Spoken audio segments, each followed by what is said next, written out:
Isang linggo sa bukid na nagbago ng buhay ko magpakailanman. Hello, ako si Luningning, 25 taong gulang, isang estudyante ng edukasyon mula sa isang maliit na bayan sa Laguna. Matagal na akong naiinip sa ingay ng syudad, ang amoy ng usok, ang sikip ng mga bangketa at ang walang katapusang trapiko. Kaya nang dumating ang tag-init, nagpasya akong magbakasyon sa bukid ng aking lola sa bayan ng Pila, Laguna, para makapagpahinga at magmuni-muni.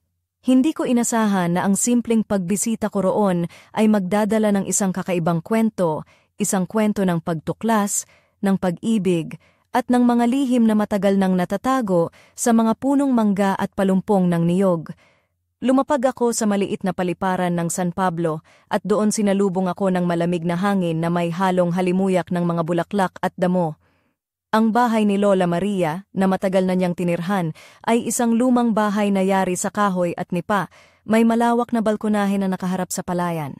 Doon ako pumasok, dala ang aking maleta at ang mga pangarap na maibalik ang sigla ng aking pag-aaral.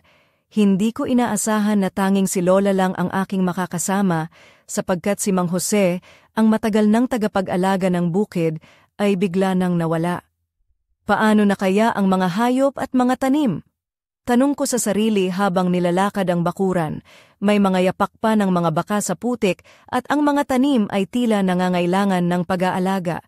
Nang bumalik sa loob, sinalubong ako ni Lola Maria na nakasuot ng simpleng saya na gawa sa tela ng bulak at may salamin na nakapako sa dulo ng kanyang ilong.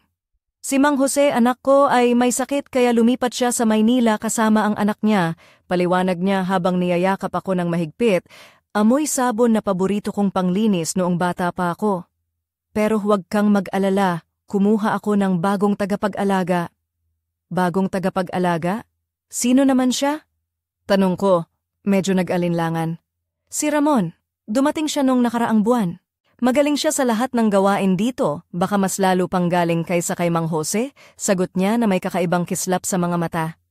Habang nakikinig, narinig ko ang malakas at matibay na tunog ng palakol na tumatama sa kahoy. Nilakad ko ang daan patungo sa likod ng bahay, kung saan nagtatagpo ang mga punong mangga at ang lumang kamalig. Doon ko siya nakita, si Ramon. Hindi siya ang matandang lalaki na inaasahan ko. Siya ay matangkad, may matipunong mga braso na may mga ugat na kitang-kita sa ilalim ng balat na kulay niyog na nalantad sa araw. Nakasuot siya ng mahabang manggas na naka-roll up hanggang siko at may suot na lumang bota na yari sa balat ng baka. Ngunit ang pinaka-nakabihag sa akin ay ang tingin niya nang mapansin niya ako. Mabagal, matatag, at parang may lihim na hindi kailangang ipaliwanag. Magandang hapon, bati niya habang inilalapag ang palakol sa isang panipi ng kahoy.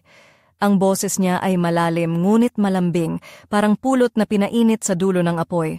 Magandang hapon, sagot ko, ramdam ang init na pumapasok mula sa aking leeg na walang kinalaman sa araw. Ako si Ramon, tagapag-alaga dito. Ikaw ba ang apo ni Lola Maria? Tanong niya, habang ngumiti ng mahina. Oo, ako nga si Luningning, sagot ko, pilit na pinipigilan ng kaba nang ikinukwento namin ang aming mga buhay. Nag-aaral ako ng edukasyon, gusto kong maging guro. Ah, kaya pala galing ka sa syudad. Ako naman, sanay na ako sa bukid, pero gusto ko rin matuto, sagot niya. Ang mga matay kumikislap ng kuryosidad. Hindi ko na malaya na habang nag-uusap kami, unti-unting nawawala ang pagkapagod ko sa syudad. Parang may bagong simula na nakahanda sa mga araw na susunod. Ngunit hindi ko pa alam na ang pagbisita kong ito ay hindi lamang simpleng bakasyon. Ito ay magiging isang paglalakbay ng puso na magbabago sa akin magpakailanman. Sa mga unang araw ko sa bukid ni Lola Maria, unti-unti kong napansin ang ritmo ng buhay dito, ang tahimik na simoy ng hangin, ang huni ng mga ibon tuwing umaga, at ang amoy ng bagong ani na nagpapasigla sa bawat araw. Hindi tulad ng syudad, kung saan ang bawat segundo ay parang gulong na mabilis na umiikot, sa bukid ay may oras para huminga, para magmuni-muni, at para makilala ang sarili. Ngunit sa kabila ng payapang paligid, may kakaibang enerhiya sa paligid ni Ramon na hindi ko maipaliwanag. Isang araw, habang ako'y naglalakad sa gilid ng palayan, napansin ko si Ramon na abala sa pag-aayos ng mga bakod. Nakasuot siya ng simpleng puting t-shirt na humahawi sa kanyang katawan at maong na pantalon na bahagyang marumi sa dumi ng bukid. Ang kanyang mga kamay ay may bakas ng pagod, ngunit may kakaibang lakas sa bawat kilos niya. Hindi ko maiwasang huminto at pagmasdan siya ng ilang sandali, parang may awit na bumabalot sa paligid namin. "Luningning," tawag niya ng may ngiti. "Halika dito, tulungan mo akong ayusin ito." Lumapit ako, medyo nag-aalangan, ngunit tinulungan ko siya sa paghawak ng mga kahoy na kailangang ipako. Habang nagtutulungan kami, nagsimula kaming magkwentuhan tungkol sa aming mga pangarap at mga pagsubok. Napagtanto ko na sa kabila ng kanyang pagiging matapang at tila di maabot, may malambot siyang puso na handang mag-alaga at magmahal. Napansin niya ang pagkahilig ko sa mga libro at pag-aaral. "Kung gusto mong maging guro," sabi niya, "ang mahalaga ay mahalin mo ang mga batang ituturo mo, parang pagmamahal mo sa bukid na ito." Napangiti ako sa kanyang sinabi na tila ba simple ngunit malalim ang kahulugan. Sa mga sandaling iyon, naramdaman ko na parang unti-unting lumalapit ang aming mga puso, parang dalawang punong pinatibay ng iisang ugat. Hindi ko maalis sa isip ko ang mga sandaling iyon, ang init ng araw, ang amoy ng lupa, at ang dami ng mga pangarap na naglalakbay sa hangin. Ngunit hindi lang iyon ang bumabalot sa aking isipan. Nararamdaman ko rin ang kakaibang tensyon, isang bagay na hindi pa namin napag-uusapan, ngunit palihim na nararamdaman sa pagitan namin. Isang bagay na nagsisimulang magbago sa paraan ng aming pagtitinginan at pagtatalastasan. Isang gabi, habang nagluluto si Lola Maria sa kusina, ako naman ay naglalakad sa harap ng bahay, nilalaro ang mga hibla ng damo sa aking mga daliri. Hindi ko maiwasang mag-isip kung ano ang hinaharap para sa akin dito sa bukid at kung paano mababago ng mga pangyayaring ito ang direksyon ng aking buhay. Sa likod ng katahimikan, may mga damdaming unti-unting sumisiklab at ang bawat sandali ay tila ba naghahanda para sa isang malaking pagbabago na darating. Hindi ko pa alam kung ano ang mangyayari, ngunit sigurado akong ang pagdating ko sa bukid ay simula pa lamang ng isang kwento na hindi ko pa lubos na nauunawaan. Marahil ay isang kwento ng pag-ibig, ng pagtuklas sa sarili, at ng mga lihim na nakatago sa mga anino ng gabi at sa liwanag ng araw. At habang pinagmamasdan ko ang mga bituin, daladala ko ang pangakong hindi magpapadala sa takot, bagkus ay haharapin ang lahat ng may tapang at puso.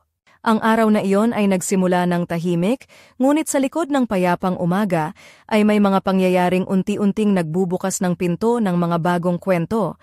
Si Lola Maria ay abala sa pag-aayos ng mga gamit sa bahay, habang si Ramon naman ay patuloy sa pag-aalaga ng mga hayop sa bakuran.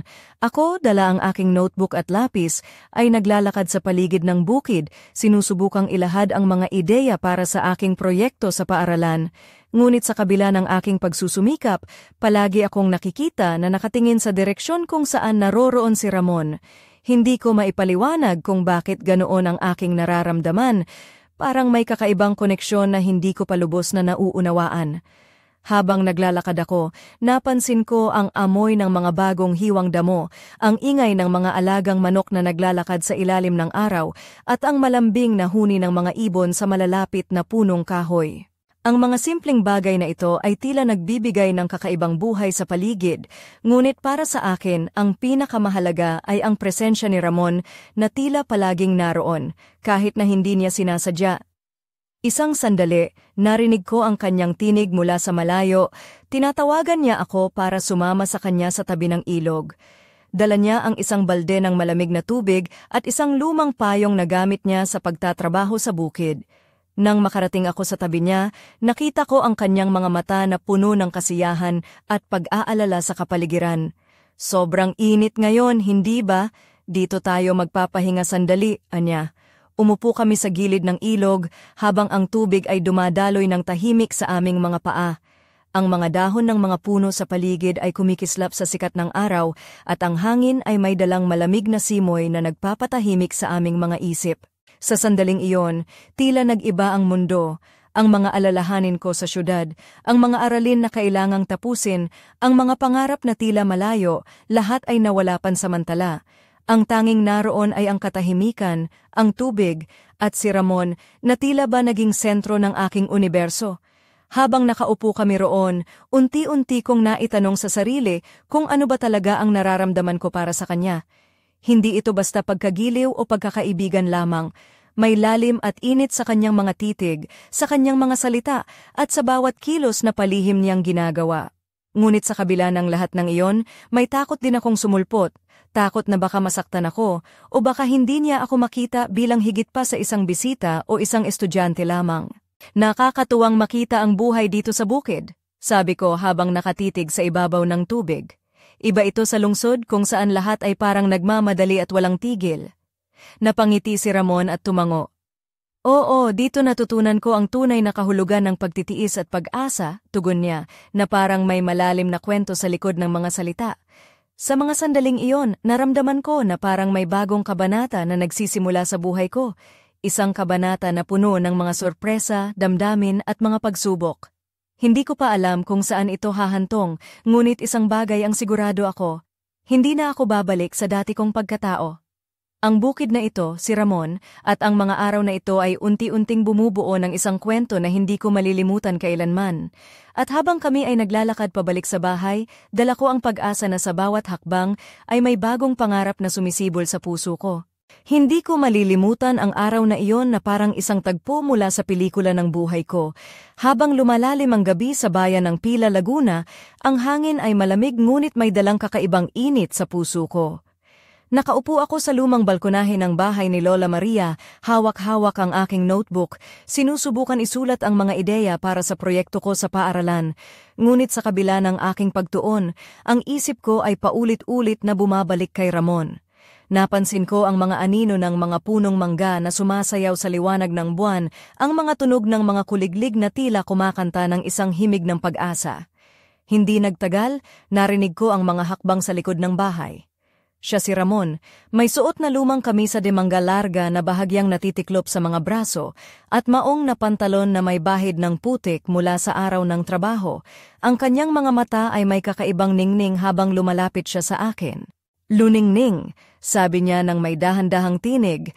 Naisip ko, baka gusto mong tumulong sa akin mag-ayos ng bakuran bukas. Kailangan nating tapusin ang mga ito bago dumating ang tag-ulan. Napangiti ako at sa loob ng puso ko ay may halong kagalakan at kaba. Sige, tutulungan kita, sagot ko ng may tapang. Kinabukasan, habang ang araw ay unti-unting sumisilip sa silangan, nagkita kami sa likod ng bahay. Ang hangin ay may dalang amoy ng bagong umaga, at ang mga ibon ay tila abala sa kanilang mga awit. Si Ramon ay abala sa pag-ukit ng mga kahoy, ang kanyang mga kamay ay may likas na lakas at galing. Ang kanyang mga braso ay malalakas, puno ng mga ugat na parang mga ilog na dumadaloy sa ilalim ng balat na may kulay niyog na nalantad sa araw. Habang nagtutulungan kami, napansin ko ang paraan ng kanyang pagtitig sa akin, dahan-dahan, malumanay, at may isang lihim na hindi niya nais ipahayag sa salita. Ang bawat kilos niya ay may kasamang alindog na tila ba lumalampas sa simpleng trabaho sa bukid. Sa mga sandaling iyon, naramdaman ko ang kakaibang hangin ng pag-ibig na unti-unting sumisiklab sa pagitan namin. Pagkatapos ng mahabang oras ng trabaho, naupo kami sa ilalim ng isang punong mangga. Nilalampaso ang pawis sa noo habang pinagmamasdan ang paglubog ng araw. Ang mga kulay ng langit ay naghalo-halo, pula, kahel at dilaw, na parang mga pintura ng isang pintor na naglalarawan ng kagandahan ng buhay. Salamat sa tulong mo, Luningning, sabi ni Ramon, habang hawak ang aking kamay ng dahan-dahan. Hindi ko maipaliwanag ang nararamdaman ko sa sandaling iyon. Parang ang puso ko ay naglalakbay sa isang bagong mundo, isang mundo na puno ng pag-asa at mga pangarap na hindi ko pa nararanasan. Ngunit sa likod ng lahat ng iyon, may bahid ng takot na baka masaktan ako o baka hindi ako tanggapin ng mundo ng bukid na ito. Habang unti-unting nagdidilim ang paligid, napagtanto ko na ang kwento ng aking bakasyon ay hindi lamang tungkol sa pagtakas mula sa syudad. Ito ay tungkol sa pagtuklas ng sarili, sa pagyakap sa mga damdaming matagal nang itinago, at sa pagharap sa mga bagong hamon na dala ng pag-ibig. At sa likod ng lahat, si Ramon ang naging sentro ng aking mga pangarap, ang ilaw na gumising sa akin mula sa matagal ng pagkakahimbing. Hindi ko inakala na ang gabing iyon ay magiging simula ng isang kwento na hindi ko malilimutan kailanman. Habang ang buwan ay naglalakbay sa kanyang rurok, naramdaman kong parang may kakaibang kapangyarihan ng hangin sa paligid, isang himig na tila ba isinulat para lamang sa amin ni Ramon. Nasa balkonahe ako ng bahay ni Lola Maria, nakaupo sa lumang silya, ang mga paa ko'y nakasabit sa hangin, habang hawak-hawak ko ang isang lumang kwaderno na puno ng mga pangarap at ideya. Ngunit ang totoo, hindi ko mabitawan ang iniisip ko, siya. Biglang dumating si Ramon, may dalang balde ng sariwang gatas mula sa mga baka sa bukid. Nakasuot siya ng simpleng puting t-shirt na bahagyang basa sa likod mula sa pawis, at ang kanyang mga braso ay nagpapakita ng mga marka ng araw at trabaho. Umupo siya sa tabi ko, tahimik na nagmamasid sa mga bituin. "Maasim ba ang gatas?" tanong niya ng may ngiti. "Tila tamang-tama," sagot ko, habang nilalagyan ng asukal ang aking tasa. Habang nag-uusap kami, napansin ko ang lalim ng kanyang mga mata na tila naglalaman ng mga kwento ng buhay sa bukid, mga kwento ng hirap, ng tagumpay, at ng pag-asa. Hindi namin kailangang magsalita ng malakas. Ang bawat titig at ngiti ay sapat na upang maipahayag ang nararamdaman. "Luningning," sabi niya, "alam mo ba na ang pagiging guro ay hindi lamang pagtuturo ng mga aralin, kundi pati na rin pagtuturo sa puso ng mga bata?" Napangiti ako dahil sa kanyang mga salita ay ramdam ko ang tunay na pangarap na bumabalot sa akin. Lumipas ang mga araw at unti-unti kaming naging mas malapit ni Ramon. Ang bawat sandali na magkasama kami ay puno ng mga ngiti, mga kwento at mga pangarap na sabay naming binubuo. Hindi ko inasahan na sa gitna ng mga puno ng niyog at mga palayan, matatagpuan ko ang isang tao na magpapasaya sa aking puso sa paraang hindi ko pa nararanasan. Ngunit sa kabila ng lahat, hindi mawawala ang mga tanong sa aking isipan. Ano ba talaga ang hinahanap ko dito? Paano kung matapos ang bakasyon, kailangan kong bumalik sa syudad at iwanan ang lahat ng ito? Ang takot na iyon ay palaging sumusunod sa akin, ngunit sa bawat tingin ko kay Ramon, natatanggal ang alinlangan. Isang gabi, habang nakaupo kami sa ilalim ng mga bituin, hinawakan niya ang aking kamay ng mahina. "Luningning, handa ka na ba sa isang bagong yugto ng buhay?" tanong niya ng may kaseryosohan. Hindi ko alam ang sasagot ko.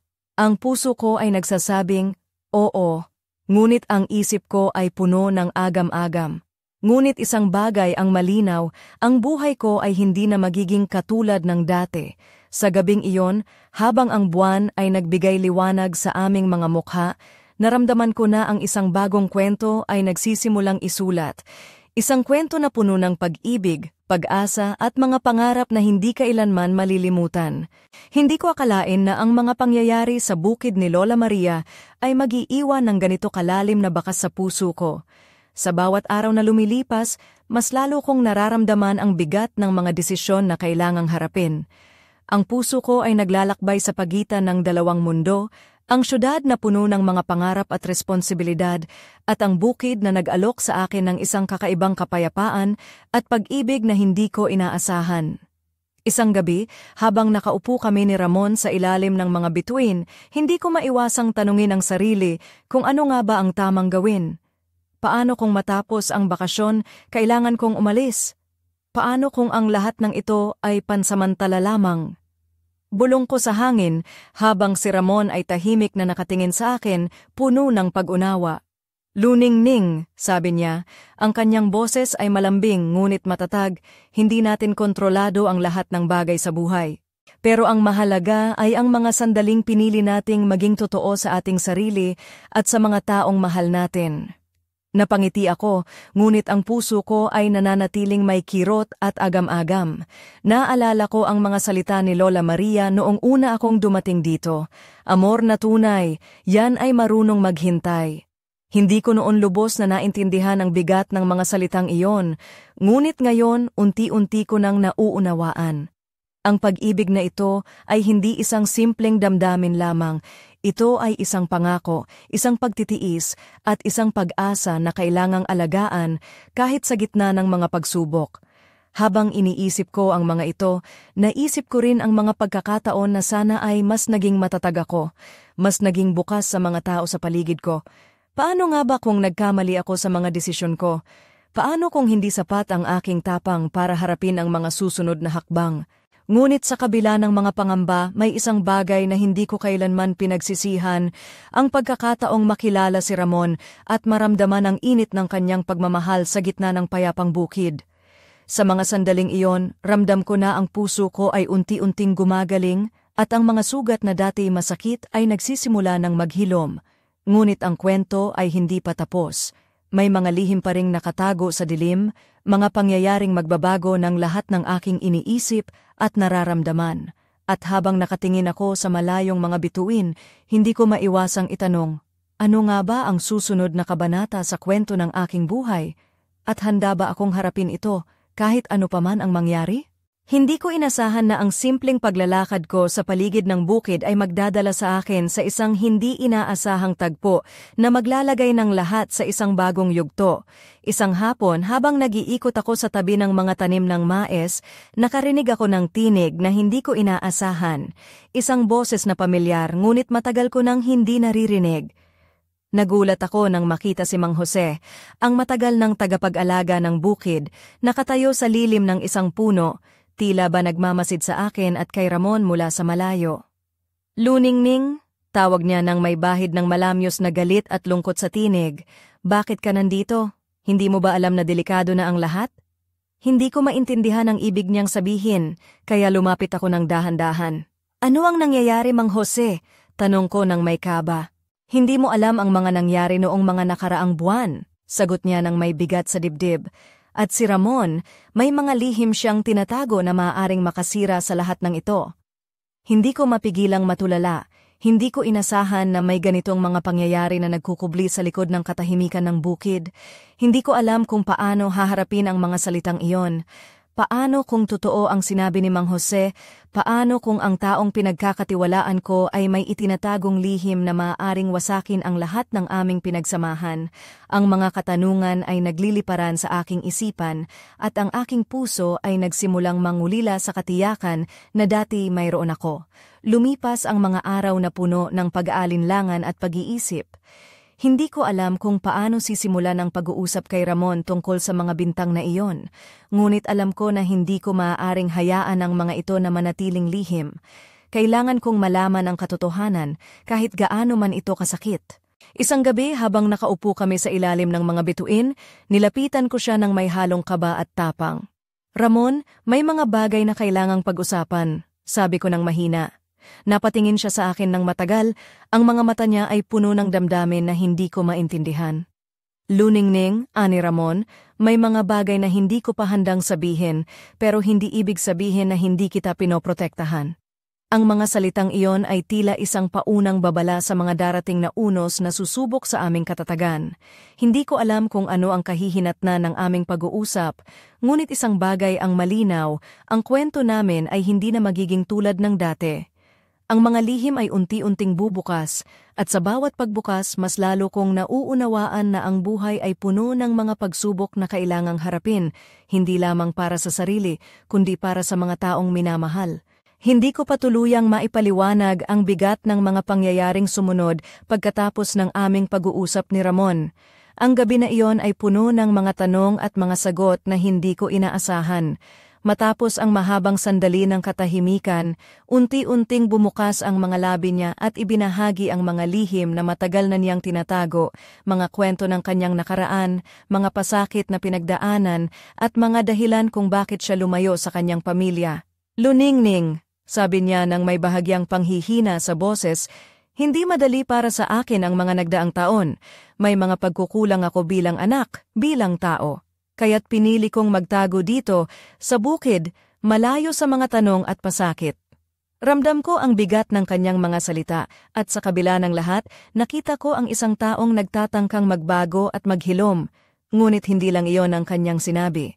May mga tao sa bayan na hindi siya tinatanggap, may mga usap-usapan na nagpapahirap sa kanyang araw-araw na buhay. Minsan, ang mga sugat na hindi nakikita ay masakit pa sa mga pilat na nakikita. Dagdag niya, habang pinipilit na itago ang luha. Habang siya'y nagsasalita, naramdaman ko ang isang malalim na koneksyon sa pagitan namin. Ang kanyang mga kwento ay nagbigay linaw sa mga tanong na matagal kong iniisip. Ngunit kasabay nito, dumating ang takot. Takot na baka ang mga sugat na iyon ay masyadong malalim para pagalingin, at baka ang aming pagmamahalan ay hindi sapat upang pagtagumpayan ang mga hadlang na ito. Sa mga sumunod na araw, unti-unti naming hinarap ang mga hamon na dala ng nakaraan ni Ramon. Nakipag-usap kami sa mga kapitbahay, nagpakita siya ng pagbabago at pinilit niyang bumuo ng mga bagong ugnayan. Ngunit hindi lahat ay madali. May mga matang naghuhusga, may mga bibig na nagkakalat ng tsismis, at may mga puso na hindi handang magpatawad. Sa kabila ng lahat, pinili naming magtiwala sa isa't isa. Ang aming pagmamahalan ay naging sandigan sa gitna ng unos.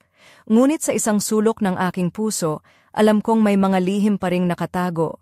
Mga lihim na maaaring magbago muli sa aming kwento, mga lihim na naghihintay lamang ng tamang panahon upang lumabas sa liwanag.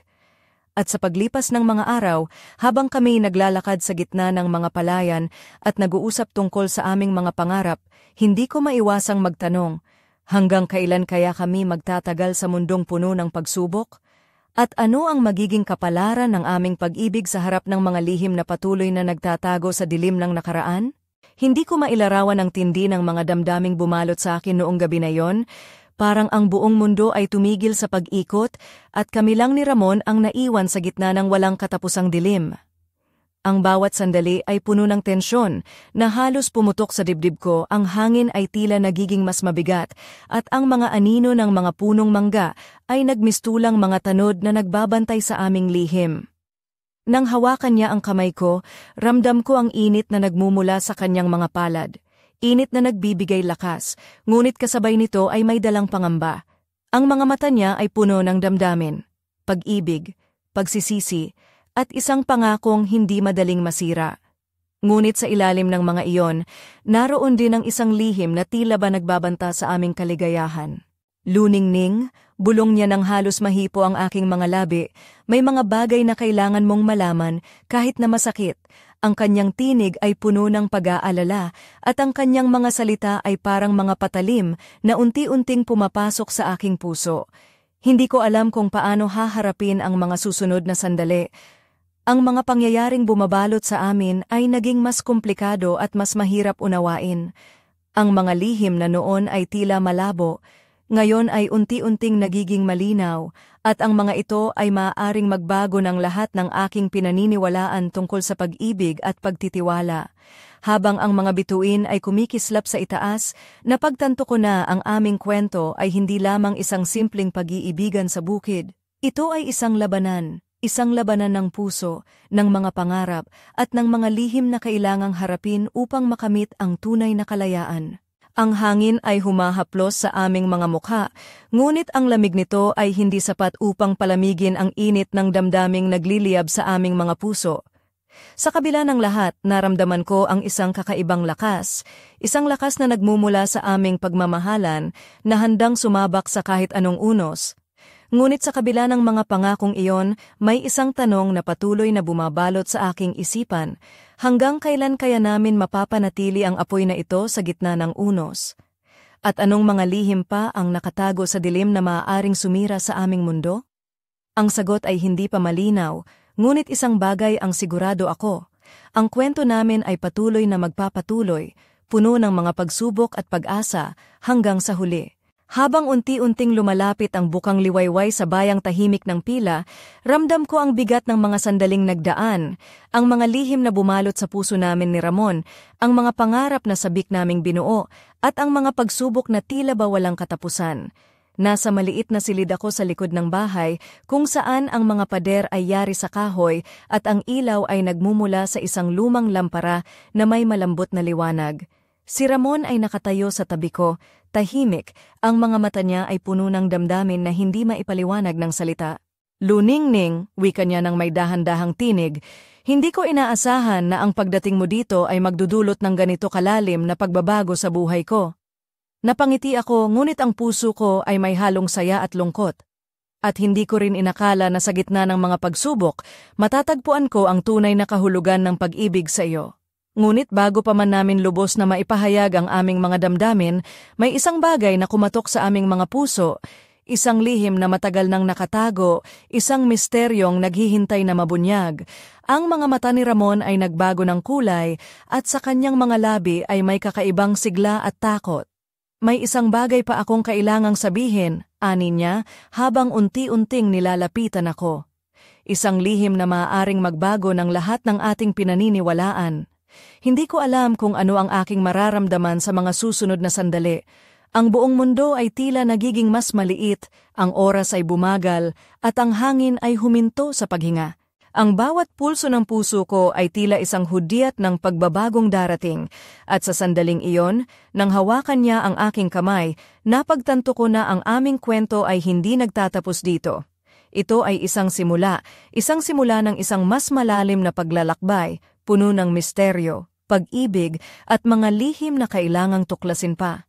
Sa likod ng mga pader ng maliit na silid, sa ilalim ng liwanag ng lampara, nagsimula ang isang bagong kabanata. Isang kabanata na naghihintay na isulat, na puno ng mga tanong na kailangang sagutin at mga pangarap na kailangang abutin. At habang ang araw ay sumisilip sa silong ng mga punong mangga, hindi ko maiwasang itanong, anong mga lihim pa kaya ang naghihintay na matuklasan?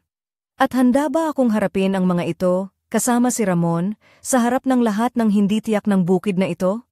Magsisimula ang lahat sa susunod na yugto ng aming kwento.